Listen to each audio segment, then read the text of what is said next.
Welcome to Who Will Lead the World? Dunya Ka Netrutva Kaun Karega? I'm your host, Sanjeev Thana. My guest today, Ms. Jayalakshmi. Jayalakshmi is a specialist in a social and emotional learning, SEL. She has developed curriculum in SEL for children in school and young adults. She's also advising organizations in e-learning to blend SEL with the curriculum. She is currently consultant at the Satori Life Skills Solutions. Ms. Jayalakshmi, welcome to the show. Jayalakshmi, welcome to the show.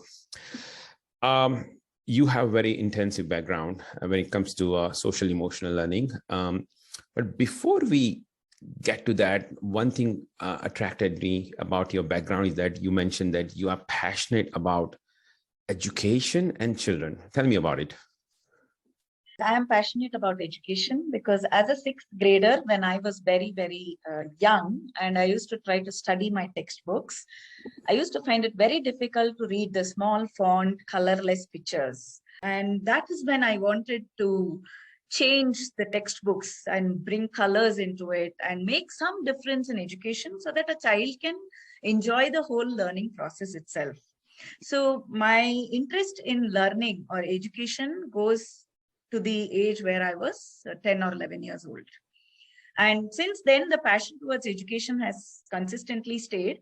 And when I had my own children, I really wanted them to have an education which is not just learning and writing exams and passing.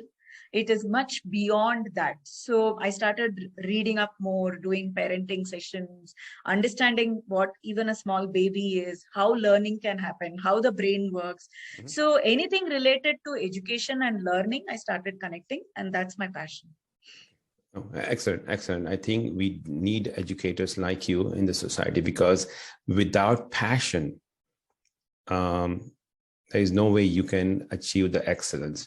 I would go a little bit further also. Not only you are passionate, but you are making every effort because effort counts. At the end of the day, passion can lead to the hobbies or passion can lead to the your professional career. And that's where you are right now. Let's just come to your expertise, social and emotional learning, SEL.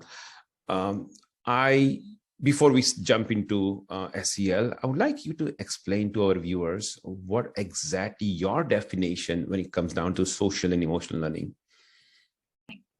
To start with, social learning is what we learn as a child to speak to our mother or to our father or our social environment, to our peers, to people we know very close, to people we don't know.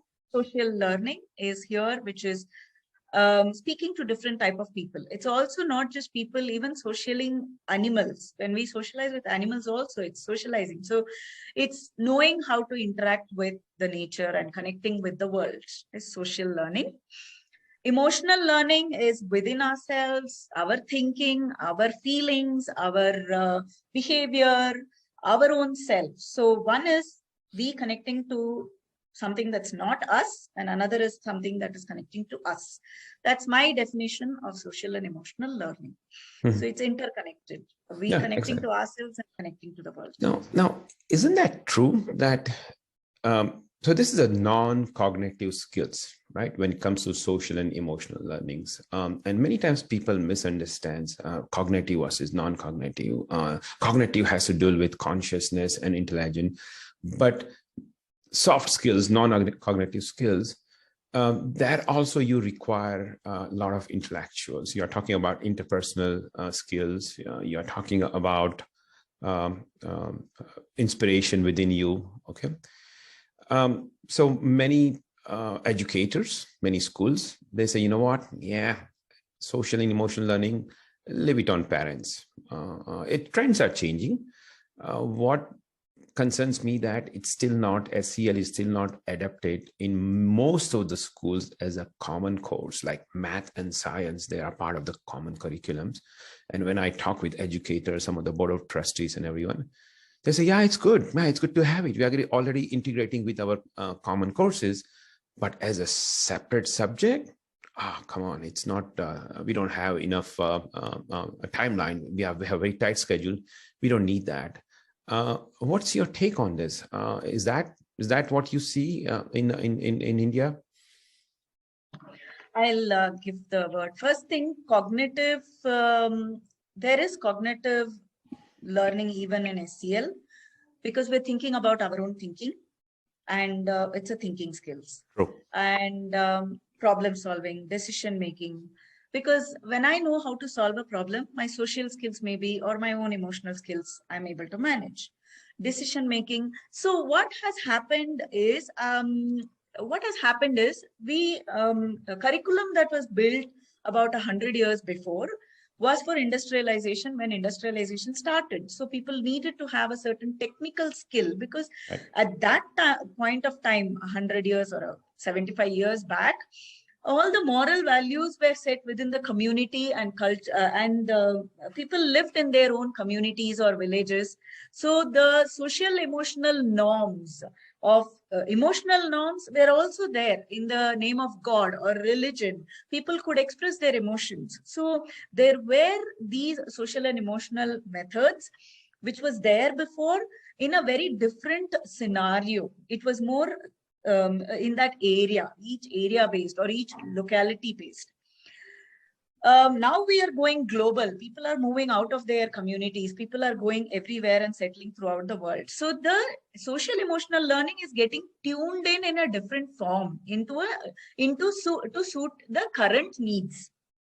So yes, and in between came the education and the schooling. Schooling has changed over years, where people used to sit under a tree and teach children. Still, there was one teacher and children. And now also there is a school where there is a teacher and there are children, and they're imparting some kind of knowledge, which is also necessary. But the point is the belief system that says only marks are important. You need to score very high. High percentage is important. Only then you'll get admission, and then you will be successful in life.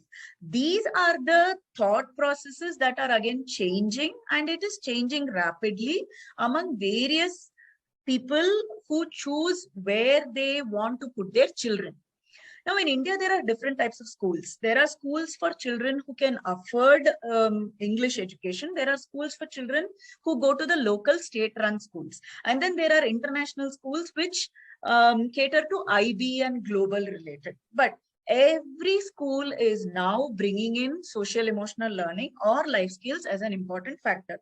The government of India, national education policy states social and emotional learning to be a very important part, to be blended with every subject along with the subject to impart it to the child. Importance has been given to it. In the schools, the managements do recognize it. Now, households, in the house, in the family system, is it becoming important? Yes. Parents realize that if you have to get a job, only having a degree now is not getting you the kind of job or is not defining the success. So a child needs to build on their social and emotional learning. They might not call it social emotional learning. They might not call it life skills, but they do seek. I have parents who come and seek, hey, I want my child to stand up and speak in front of 20 people. That's how they come and say. They don't know to say it is SEL, but they don't know that it's a part of it has a name. Right. So it is possible, it is happening that everywhere the need has been seen and it is observed, and people are making efforts to bring SEL into everybody's life, even including children. Right. Totally understand. You just now gave an example of public speaking, but most of the time parents are looking for instant gratification. Hey, let's just make sure that my child can speak in front of the people. I know that I've been through this phase also many times. I go through it, and that's it. Once my kid is talking in front of public, that's it. Good communicator. But I think what, as a parents, as a society, we need to understand that we need to go a little bit deep into this, those self-awareness and social awareness, right? And once the child will understand those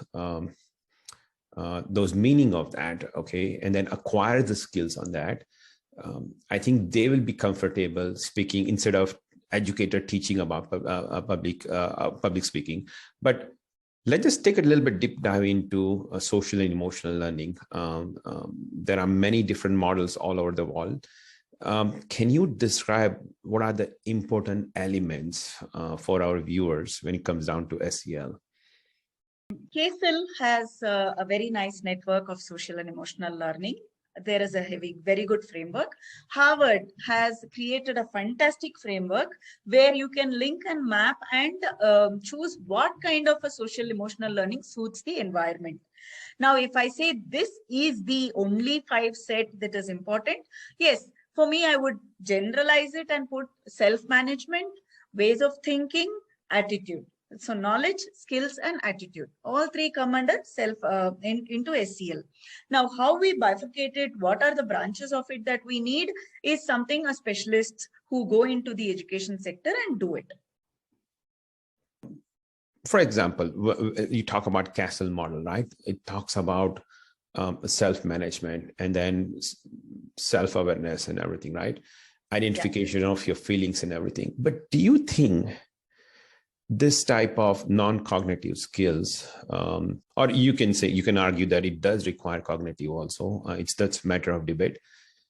Should we start at early age? Are children ready to accept or get educated on this identification of their emotions, sadness, happiness, anger, worry, all those things? I mean, basically, you want to take deep dive into those elements of self-awareness. And after that, you say, now that you understand that what things makes you angry, then just talk about how you can manage, right? I mean, those are the things in SEL, those are the core teaching, or those are the things SEL requires that students should acquire the skills. So the question here is that, do you think teaching SEL at early age, is it the right age, or do you see that it has to be done in later part of the life, like in high schools and teenagers? I very much agree. The SEL has to be introduced the minute the child is born. Understanding my own emotion and how I respond to it. See, again, I'll come back to the fact that says that it's not like it was not taught. It was just not recognized as SEL. So before, when a child would cry, the mother would try to understand in a different form, tell a story, mother knows that the child is sad. Now, what are we getting? Next level is getting the child to reflect on it. Now, when can the child reflect and understand that they have some feelings that is happening here, and the feelings are not themselves, is where we have to, is a new line which is coming in now in the form of SEL. Self-awareness, yes, the word that I would use here is reflection. Reflection can be taught the minute we can ask a child and the child is comprehending. The minute the child says, I want milk, that age, we can start saying this child can learn SEL or can be introduced into social emotional learning. Now, how do I do it? When the child cries and the child is having a glass of milk and says, I don't want this milk, the mother says, are you? So this needs to be learned by the parents as well. So the mother asks the child a question to reflect. Are you feeling sad? Are you feeling angry? Are you feeling afraid? Why are you saying no for the milk? Now that will make the child think, why am I saying no for the milk? Now mother says, no, you have to drink and I'm forcing. Then the mother has to go through an SEL process there to understand why is she forcing, what's her fear, that will the child develop a fear of not drinking milk, or am I trying to get the child? So the learning has to not happen only into the child, it has to happen to the mother as well. But yes, to answer your question, the child can be introduced into SEL at a very, very, very early age. What the company which I work, we are trying to now deal with the consumers. We are going directly to the parents. And the way we approach is that it's not that if your child is having behavior problems, it's not that your child is having academic issues. Many organizations claim that if you go through SEL, it will improve your academic performance, which is true, but that has to be a constant teaching. You'll acquire the skill and you have to apply that skills also. You just cannot say, now that I learn. So the main thing is that it's not only schools or SEL experts' job to make sure the child is on the right track in terms of behavior or academic performance, but it's also parents play a major role So that's why I think there are a lot of debates in the United States that, okay, hey, this SEL skill, you leave it to parents and you just teach math and science. And that's kind of frustrating for many educators that in USA, just like last year, there was a pushback on SEL. Do you hear that kind of comments in India in terms of pushback from educators or Congress members or school board of trustee that, you know what, SEL, I mean, I may have asked this question again, but I just want to get your feeling that have you gone through some experience where people are not considering SEL is required? It can be let parents deal with SEL rather than schools. The teachers here act like children. So where I'll tell is, if a child is being told to learn history and the child asks, what's the use of learning history for me? The child's doing it out of curiosity. So if somebody can explain to the child what is the use of history, the child will be more willing to do it. It's the same. Adults are more like children. They've had a question all their life and they just want it answered. So if somebody is reluctant to introduce SEL, it's because of one, maybe fear that it's going to come into me and I don't know how to do it. Or what is this? I don't understand this. Somebody teach me and I'll probably blend, or somebody blend this and I will do my work. So it's more communicating to the teacher. Yes, we do see reluctance from people who say that I don't know how to do this. Don't bring this new thing to me. But I have never heard anybody say that SEL is not important. It's more they say that, yes, the child needs it, but somebody else please do it. I'm not good at it. That's what I have seen. Okay, good. I think in that case, I have a different experience. Let's just move on to what you do right now. You are running an organization, Satori Life Skills. Is that true? So Satori sounds like Japanese. Is that true? Yeah. Well, tell me about Buddhist word. A Buddhist. So Okay. Buddhist for enlightenment. Oh, I see. Tell me about how did you come up with this name? Yeah, so the whole life skills was an enlightenment for me, because as a child, when I was in 9th grade, I started trying to find out human behavior. So other than the learning and education bit, I was also curious about human behavior. And since then, I have been trying to find out why a person behaves the way they behave. So going on to it, every time I did life skills, every time I tried to find out about something, it was an enlightenment that happened to me. Something that I saw in a different perspective, something that I saw which other people don't see. And that is when I could explain parents, maybe educators, maybe, that how life skills is so important to be blended with education. So the whole thing I realized was an enlightenment for people when I went to them and explained that this is SEL. They say, oh, this is there in our Ramayana and Mahabharata. This is there in the Bible. Then what is so new about it? So it was an enlightenment suddenly for them to connect it with reality. So that's where I named my company Satori Life Skills. Okay, excellent. Very good. I like it that you connected SEL with Ramayana and Mahabharata. That's awesome.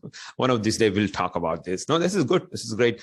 Tell me about it. What exactly you do? I understand you are providing consulting to various organizations, but I just before this interview started, you say that you are dealing with you are working with one of the NGO, and through that NGO, you are working with underprivileged kids. Tell me about that. How do you work?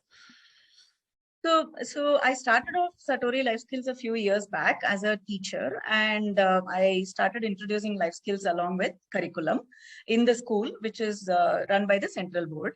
After a few years, I came across British curriculum, which came into blending core skills with subjects. And then I realized that this is a need not just for children who can pay school fees, it's also for children who can't pay school fees. Even they need SEL. So I came across Makkala Jagrati, an organization, an NGO, which works with children who are marginalized and cannot afford to pay very high school fees, but very passionately wants to work with children and develop their non-academical skills and find their strengths and build on it. So it was a fantastic opportunity. I collaborated with them, became their consultant, and started creating curriculum for life skills, which goes into a lot of schools in Karnataka. We cater to over 25,000 children from various age groups, starting from 3 years up to 14, 15 years in school, and also youth. We have tie-ups with the government, and we build their life skills, as in try and find anything that can be connected to build their life skills. So we have curriculums on emotions, curriculums on feelings, curriculum with team games and activities to build team building, to build social awareness. So we have varied curriculum that we have built as per age and level wise, so that it can be continuous process for them throughout their schooling, and come out with 10 full years of SEL in their schooling. So I'm kind of curious. I've heard many stories when you go to India's public schools run by government, or state, local governments. When I talk about you know what we should be doing, we should be teaching extra math over there, we should be bringing different classes, advanced classes. The feedback sometimes I get it, you know what, some of the students, they come here just for survival. And one of the person told me that, one of the board of trustees told me that some students, parents send them because they are going to get decent breakfast. And it happens in the USA also. I mean, there are not privileged kids.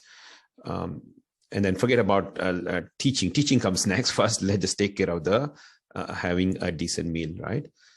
Now, how do you teach them, these kids who are really, who are coming from this background, and then SEL, which you are trying to teach them, and it can make a huge difference. This kid may be going through a lot of emotions, frustrations, and on top of that, let's just add one more complication is the pandemic, COVID pandemic. Now, I know that in USA, because of COVID pandemic, all the kids who were relying on free breakfast and meal, they don't have that access now. Okay, do you think SEL? How do you deal with these situations in terms of going through a child's mind? Do you think SEL can contribute here? Just give me your answer from India point of view. Have you gone through this experience? Have you talked with those child or their parents? Yeah, very, very thoughtful question, because during COVID time, we have seen the same challenges here. Children who were at home for 2 years, the main deficiency was with their health and nutrition, which when they come to school, they get 3 proper meals and healthy meals, which parents are not aware of what is the healthy nutrition, because many of the children are first time school going children. So parents tend to buy bakery foods and feed the children, which is with cheaper foods.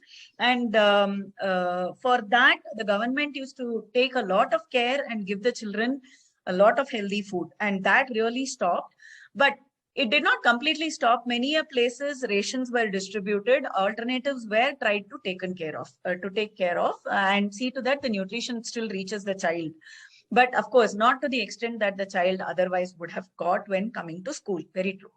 During this COVID time, but there is one point I would like to make to you, Sanjeev. Emotions, just because somebody is marginalized, their emotions are running too high and they're not finding it, they find more difficulties than children who come from privileged homes. I would try to say that emotions are strong with everyone. It is the coping ability. So a child who is coming to school in a government school might be very happy overall with the parents and the upbringing and their expectations, whereas a child who is coming from a very privileged house could have very less resilience, to an extent that they complain for every small thing and they are more disappointed. So many a times there is no difference as such in a child. Every child is treated the same way. The same curriculum that can go in for a child to understand their feelings and learning how to just regulate their behavior based on their feelings is a common lesson that any age group, any kind of financial status they come with. Right. I think Uh, you spoke very elegantly. You are right that it's not that which social structure or which part of the world you are coming from, what's your economic status, when I can say financial backgrounds, or children coming from a privilege can be unhappy and unsatisfied. That's true. That's true. So I think what you are trying to say is that let's not attach or let's not what do you call as a create a prejudice or bias or stereotype. I would say that people who are coming from underprivileged background, they require SEL most. It's not required. It's just that it's each case is different. No, that's great. Want to since you are developing a blended curriculum, I want to share with you. I'm going to share my screen with you. Just bear with me and take a look at this NGN Learning. So this company which I work right now, they have combined those global issues like water, sanitations, violence, you just name it, all those different kind of global issues into SEL. And so what happens is that when you combine this, now your child is aware about not only their issues in their, what's the struggle and challenges they have in their life, but now they are also learning about what the future issues, because when the child will come out from the school or college, they may be facing a lot of issues they'll be part of, even though these are the global issues, climate change, global warming, violence in the society. They may not be part of, they may not be exposed right now, but very soon, very quickly, they will realize that there's a jungle out there, right? So we try to combine this SEL with global issues. What do you think about a disruptive content like this, or developing a blended curriculum where not only child is learning about social emotional learnings, how to cope with my feelings, my emotions, and of course, how do I deal with society, but also you deal with now global challenges. What are your thoughts? Thinking and creative thinking skills come. So when one is social emotional learning, okay, another is how I face my problems, how I am originally trying to solve a problem using context. So past experiences, past solutions, today's situation, today's problem. How am I a better team member? How am I working towards collaboration? So these are learnings that small children, they'll start learning, and it takes them 15 years before a solution for huge problems are formed. So it takes 15 years for one child to be in that post. But when everybody is introduced and everybody is thinking in this way, it takes that 10 years. Today, if we say it has to change today, then we are the ones who have to make the change. And do we have that SEL in us? But if we are going to speak about a 4-year-old who is going to try to solve a problem 10 years from then, where the child is going to be in that position, the child is introduced into SEL from the beginning. And at a point where the child is able to be here at the moment in the present and find a creative problem solving solution there, that's where the SEL skill comes and all their learnings come into play. You're right. I mean, the approach we have taken here is that, look, we are going to introduce about problem solving skills. We are going to, not only we are going to talk about issues. For example, just throwing an example that in so-and-so state in India, or let's say so-and-so state in USA or South Africa, there are hundreds of thousands of homeless people, and they don't have housing, and some of the people are living on the street. So if you create this age-appropriate content starting from kindergarten, and then you say, look, here is the guy whose name is Sanjeev, let's say. He's sad because he does not have enough food on his plate. So now children will become more compassionate, okay? And then being a compassionate is very important right now, or empathetic, right? And that's where I think we are trying to connect this global issues, dealing with hunger, water, sanitations, education access, right? And when you introduce this age-appropriate content and you combine with SEL and the math and some other things, We believe that now that you are giving a complete coverage to child, that look, it's totally understand that you are going through some issues, you are not having a good day, but at the same time, take a look at the reality on the other side. So the approach is that you introduce this global issue subtle way through a SEL also. Do you think this kind of approach, it's time that we teach our educators, or we teach, when I say teach educators, I believe in train the trainers. First of all, we introduce to the teachers, schools, and then school and teacher, they will introduce to the students. What are your thoughts? Is it about time that we bring this kind of disruptive curriculum where really children need to get engaged with the social impact issue or global issues? Yeah. So one of the best methods that has proven so far for these kind of social issues is project-based learning. Project-based learning is already a part of many schools, and where one is being grateful for what we have. That is a separate curriculum, and just trying to be grateful for what we have need not be compared with the current situation.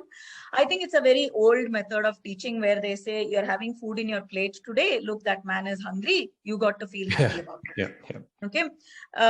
If I am having plate of food in front of me, I feel grateful about it, period. If that man is is not getting food, now as a leader or as a human, how am I going to change a problem situation here? So I cannot go and give him, there are many things I can do. I can go and give him food for today. I can go and give him food for money for a month, but am I helping him come out of a situation? So this is where creative thinking, teamwork. So what happens is we look at it in a wider perspective. Now there are many homeless people, many people who don't have food. What can we? So what are the situation analysis here? What is the project-based learning that happens here? What is the project I'm doing? What is the social activity I'm doing? So hands-on experiential learning on these are very important. And there are blended curriculums that are formed for project-based learning, which cannot happen overnight, because project-based learning normally happens in smaller groups, and it involves a time period where the child learns and does it. True. Very good. Good answer. Okay. All right. So let's just move on to our next round. We call as a NGN rapid fire. Okay. I'm going to ask you a few questions. It could be a personal, it could be a professional. Okay. Are you ready for it? Yeah. Now, you are working for a nonprofit most of the time. Is that true that you are passionate about changing the world? Yeah, we believe in creating a support system for the world where we can make a big movement, a social movement in the world. Okay. Now tell me your biggest challenge you have ever had in your professional or personal life. Biggest challenge is knowing myself. For me, it took me more than 10 years being an SEL professional to know my own emotions and understand it. Because one is teaching it, one is blending it in curriculum, understanding, another is applying it and practically going through it. Yeah, sure. That's been my biggest challenge. Yeah. Do you think SEL, social and emotional learning, is upcoming trend in education world, SEL, in schools mainly? Yes, social emotional learning is getting blended into movies these days. It's getting blended into e-books, e-learning, curriculum. So it is a big thing these days, and it's getting connected in anything that involves people and society. Okay. Yeah. Tell me your secret, which your employees, or which your employers or your friends don't know about it. This is the time you can tell us. A secret about me is I am very, very, very insecure within myself when I speak about many things, but I try to put a face and speak very, very confidently as well. Many people come across, see the confidence in me, but don't know how scared I am from within when I'm speaking. No, that's good. That's a very honest answer. We better be scared about everything. Otherwise, those person who say I'm not fearful, or I don't know if they are honest to themselves. So I'm also afraid of many things. The last question. You graduated from Indira Gandhi National University, right? That's an open learning university. I also did my degree, full-fledged post-graduation in business administration from Mount Carmel Institute of Management. Okay, so tell me about your worst experience or worst day in your college days. The worst day in my college days is when you failed. I would say I was the class representative, so I had to do a lot of connections between the professor who is coming and my class friends, and there are many a times I've had to take sides from whom, and I have struggled taking sides because I used to understand both perspectives, and getting things done was very difficult. Okay, that's good. That's good. I thought this was a very good. I want to thank you, Jayalakshmi. I mean, this is something very useful for our users, for our viewers. I would say that we do have users. Our students are using our curriculum, but I think it will be insightful for mainly parents. Because if parents will insist schools to bring SEL in their schools, things can change very rapidly also. So I thought all your answers were very much insightful. I learned quite a bit also. Thank you for that. And then we wish you a good luck in your professional career. Thank you. Thanks, Sandeep. Thanks for the opportunity. Yeah, thanks.